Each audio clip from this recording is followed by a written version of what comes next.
ఎన్నికల కోసం ఇప్పటి నుంచే గ్రౌండ్ ప్రిపేర్ చేసుకున్నట్లు ఒక టాక్ నడుస్తోంది. తాను బరిలోకి దిగుతానని సన్నిహితుల వద్ద నాని చెప్పినట్టు ఒక ఫీలర్ బెజవాడ పొలిటికల్ సర్కిల్స్లో హంగామా చేస్తోంది. చిరంజీవి పెట్టిన ప్రజారాజ్యం పార్టీతో రాజకీయాల్లోకి వచ్చారు కేశినేని నాని. కొద్ది రోజుల తర్వాత ఆ పార్టీకి గుడ్ బై చెప్పేశారు. కొత్త పార్టీ కంటే పాత పార్టీలే బెటర్ అంటూ అప్పట్లో కేశినేని నాని మాట్లాడిన మాటలు సంచలనంగా మారాయి. ఆ తర్వాత టీడీపీలోకి ఎంట్రీ ఇచ్చారు. 2014-19 ఎన్నికల్లో టీడీపీ నుంచి విజయవాడ ఎంపీగా గెలిచారు నాని. నాకు విజయవాడ అంటే మమకారం, పిచ్చి, రాజకీయాల నుంచి తప్పుకున్నా ఎప్పుడూ ప్రజాసేవలోనే ఉంటా, 10 ఏళ్ల పాటు ఎంపీగా ఉన్నా ఎప్పుడు స్వార్థం చూసుకోలేదు, పదవి ఉన్నా లేకపోయినా ప్రజలకు అందుబాటులో ఉంటా అంటూ తాజాగా తన మనసులోని మాటను బయట పెట్టేశారు కేశినేని శ్రీనివాస్ అలియాస్ కేశినేని నాని.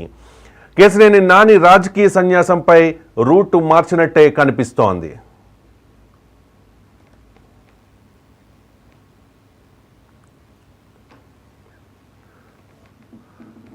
రెండు 2024 ఎన్నికలకు ముందు వైసీపీలో చేరి ఆ పార్టీ తరఫున విజయవాడ ఎంపీ అభ్యర్థిగా పోటీ చేసిన నాని తన తమ్ముడు కేశినేని చిన్ని చేతిలో ఓటమి పాలయ్యారు. గత ఏడాది జూన్ 10న అంటే ఎన్నికల ఫలితాలు వచ్చిన కొద్ది రోజులకే ఇక మీదట రాజకీయాల్లో కొనసాగబోనని వైఎస్ఆర్ కాంగ్రెస్ పార్టీకి గుడ్ బై చెప్పిన కేశినేని నాని మళ్ళీ తన స్టాండ్ మార్చుకున్నట్లుగానే కనిపిస్తోంది.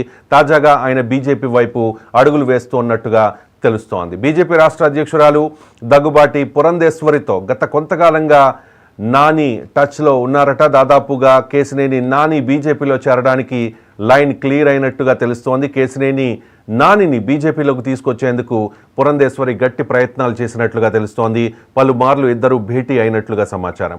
గత కొన్ని రోజులుగా విజయవాడ పార్లమెంట్ నియోజకవర్గం పరిధిలో కేశినేని నాని రహస్యంగా ఆంతరంగిక సమావేశాలు నిర్వహిస్తూ ఉన్నారు. ఈ నెల 6వ తేదీన నందిగామలో జరిగిన ఆంతరంగిక సమావేశంలో కేశినేని నాని చేసిన వ్యాఖ్యల వీడియో సోషల్ మీడియాలో వైరల్గా మారింది. ఆ వీడియోలో నాని రాజకీయాల్లోకి రీ ఎంట్రీ ఇవ్వబోతూ ఉన్నట్టుగా చిన్న లీక్ వదిలేరు. ఒకసారి నాని ఏం మాట్లాడారు ఆ సమావేశంలో. 10వ తారీఖున ఇంకా రాజకీయాల్లో కొనసాగాలని చెప్పి నేను ప్రకటించాను. కానీ ప్రజాసేవలో ఉంటాను. విజయవాడ అంటే నాకు కొంచెం నమ్మకారం. నేను పుట్టిన ప్రాంతం. ఈ విజయవాడ పార్లమెంట్ నాకు 2 సార్లు ఎన్నుకొని వాళ్ళకి సేవ చేసే భాగ్యం నాకు కల్పించింది. ఖచ్చితంగా ప్రజాసేవలో ఉంటాను కానీ రాజకీయాల్లో ఉందని చెప్పి నేను అనౌన్స్ చేశాను. అందుకని నేను ఎక్కువ కార్యక్రమాలకు అటెండ్ అవ్వట్లేదు ఎక్కడ కూడా. జూన్ 10వ తారీఖున ఇంకా రాజకీయాల్లో కొనసాగాలని చెప్పి నేను ప్రకటించాను. కానీ ప్రజాసేవలో ఉంటాను. విజయవాడ అంటే నాకు కొంచెం నమ్మకారం. నేను పుట్టిన ప్రాంతం. ఈ విజయవాడ పార్లమెంట్ నాకు 2 సార్లు ఎన్నుకొని వాళ్ళకి సేవ చేసే భాగ్యం నాకు కల్పించింది. ఖచ్చితంగా ప్రజాసేవలో ఉంటాను కానీ రాజకీయాల్లో ఉందని చెప్పి నేను అనౌన్స్ చేశాను. అందుకని నేను ఎక్కువ కార్యక్రమాలకు అటెండ్ అవ్వట్లేదు ఎక్కడ కూడా. జూన్ 10వ తారీఖున ఇంకా రాజకీయాలు అంటే నాని చెప్పకనే చెబుతూ ఉన్నారు తన మనసులోని మాటను. ఆయన జూన్ 10న వైఎస్ఆర్ కాంగ్రెస్ పార్టీ 11 స్థానాలకు పరిమితమైన తర్వాత ఆయన తన తమ్ముడు కేశినేని చిన్ని చేతిలో ఓటమి పాలైన తర్వాత ఆయన వైరాగ్యంతో రాజకీయాలకు దూరం అంటూ ప్రకటించేశారు. సాధారణంగా ఇటువంటి స్టేట్మెంట్స్ చాలామంది నాయకుల నుంచి మనం విన్నాం.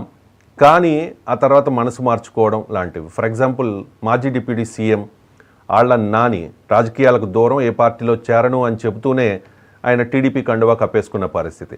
సో ఆయన చెప్తూ ఉన్నారు కేశినేని నాని విజయవాడ నగరం అంటే తనకు పిచ్చి, మమకారం, తనను ప్రజాసేవ చేసేందుకు 2 సార్లు ఇక్కడి ప్రజలు తనకు అవకాశం ఇచ్చారు, తాను ఎప్పుడూ స్వార్థం లేకుండా పనిచేశాను, తన ఎంపీ పదవిని ఎప్పుడూ కూడా తన స్వార్థ ప్రయోజనాలకు వాడుకోలేదు అనేది నాని వాదన. సో భారతీయ జనతా పార్టీ నాయకులతో, ముఖ్యంగా భారతీయ జనతా పార్టీ అగ్రనేత కేంద్ర మంత్రి నితిన్ గడ్కరీతో నానికి మంచి సంబంధాలు ఉన్నాయి.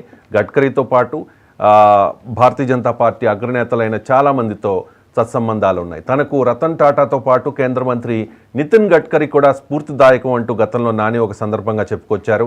టాటా ట్రస్ట్ ద్వారా నియోజకవర్గంలో ఎవరూ చేయని సేవలు చేశానని కూడా నాని చెప్పారు. గడ్కరీతో ఉన్న పరిచయం కారణంగా విజయవాడ నగర అభివృద్ధికి ఎన్నో ప్రాజెక్టులను తీసుకొచ్చానని కూడా తెలిపారు నాని. ఇటీవల నందిగామ, ఆ తర్వాత గొల్లపూడి, అలాగే తిరువూరు, ఈ 3 నియోజకవర్గాలు ఈ 3 ప్రాంతాల్లో రహస్యంగా కేశినేని నాని ఆంతరంగిక సమావేశాలు నిర్వహించినట్టుగా సమాచారం. అలాగే ఆటోనగర్లో ఈ శనివారం కూడా తన ఆత్మీయులతో రహస్యంగా భేటీ అయ్యారు. గడ్కరీతో ఉన్న పరిచయాలు, ఎన్డీఏ ప్రభుత్వంతో ఉన్న సత్సంబంధాలు కేసినేని శ్రీనివాస్ అలియాస్ నానిని బీజేపీ వైపు అడుగులు వేసేలా చేశాయని తెలుస్తోంది. టీడీపీలోకి వెళ్లే అవకాశం నానికి ఎట్టి పరిస్థితుల్లోనూ లేదు. కారణం ఏంటంటే ఆయన తెలుగుదేశం పార్టీ ఎంపీగా ఉన్నా కూడా ఆ విజయవాడలో ఉన్న బుద్ధా వెంకన్న లాంటి సీనియర్ నాయకులతో ఎప్పుడు కూడా తగవులు పెట్టుకునేవారు, సోషల్ మీడియా వారు జరిపేవారు. ఒక సందర్భంలో ఢిల్లీలో చంద్రబాబు నాయుడు పాల్గొన్న ఒక కార్యక్రమంలో ఆయన ఇచ్చిన బొకేను చాలా దురుసుగా తోసేశారనే ఒక మన స్క్రీన్ మీద చూస్తూ ఉన్నాం. చంద్రబాబు నాయుడుకి ఇవ్వాలి అని చెప్పి గల్లా జయదేవ్ రిక్వెస్ట్ చేస్తే తోసేసిన వీడియో కూడా అప్పట్లో హల్చల్ చేసింది. అప్పుడే అనుకున్నారు కేసినేని నానికి, చంద్రబాబు నాయుడికి, టీడీపీకి ఏదో గ్యాప్ ఉంది అని చెప్పేసి. అనుకున్నట్టే జరిగింది. 2024 ఎన్నికలకు ముందు ఆయన వైసీపీ తీర్థం పుచ్చుకున్నారు. ఆయన ఘోరంగా అక్కడ ఓడిపోయిన పరిస్థితి. అందులోనూ ఫ్యామిలీ నుంచి వచ్చిన, ఫ్యామిలీలో విభేదాలు ఉన్న కేసినేని విశ్వనాథ్ అలియాస్ చిన్ని ఆయన తమ్ముడి చేతిలోనే ఆయన ఓడిపోయారు. సో తెలుగుదేశం పార్టీలోకి వెళ్ళే అవకాశం ఎట్టి పరిస్థితుల్లోనూ లేదు. కానీ తెలుగుదేశం పార్టీ ఇప్పుడు కూటమిలో main party, lead party. So ఆ పార్టీలోకి వెళ్లకుండా మరి భారతీయ జనతా పార్టీలోకి వెళ్ళే కేసినేని నాని ప్రయత్నాల్ని రాజకీయ విశ్లేషకులు చాలా ఆతృతగా ఎదురు చూస్తూ ఉన్నారు. వైఎస్ఆర్ కాంగ్రెస్ పార్టీకి అయితే పూర్తిగా గుడ్ బై చెప్పేశారు. వైఎస్ఆర్ కాంగ్రెస్ పార్టీ ఘోర ఓటమి తర్వాత పవన్ కళ్యాణ్ మాటల్లో చెప్పాలంటే అధపాతాళానికి పడిపోయిన తర్వాత ఫస్ట్ రిజైన్ చేసింది కేసినేని నాని. కానీ ఆ తర్వాత కాలంలో ఆ పార్టీ ఇప్పటివరకు పుంజుకున్న దాఖలాలు కనిపించట్లేదు. ఎందుకంటే ఆ పార్టీకి చెందిన రాజ్యసభ సభ్యులు వెళ్ళిపోయారు. ఆ పార్టీలో నెంబర్ 2గా ఉన్న విజయసాయిరెడ్డి వెళ్ళిపోయారు. చాలామంది నాయకులు కూటమిలోని ఏదో ఒక పార్టీలోకి వెళ్ళిపోతూ అన్న పరిస్థితి కనిపిస్తూ ఉన్న పరిస్థితుల్లో ఇప్పుడు నిజంగా మరి వైఎస్ఆర్ కాంగ్రెస్ పార్టీకి వెళ్తారంటే ఖచ్చితంగా వెళ్ళే అవకాశం లేదు. ఎందుకంటే ఆ పార్టీ పుంజుకోలేదు.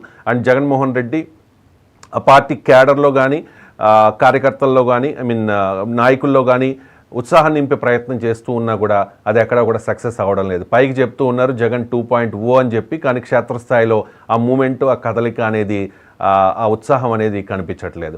ఇటీవల బెంగళూరులోని ఒక వివాహ ఫంక్షన్లో వైఎస్ఆర్ కాంగ్రెస్ పార్టీ అధినేత, మాజీ ముఖ్యమంత్రి జగన్మోహన్ రెడ్డిని కేసినేని నాని కలిశారు. ఆయన కుటుంబ సభ్యులు కూడా ఆ ఫంక్షన్కి వెళ్లారు. సరదాగా మాట్లాడుకున్నారు తప్ప ఇద్దరి మధ్య ఎటువంటి రాజకీయాల ప్రస్తావన రాలేదు అన్నది మనకున్న సమాచారం.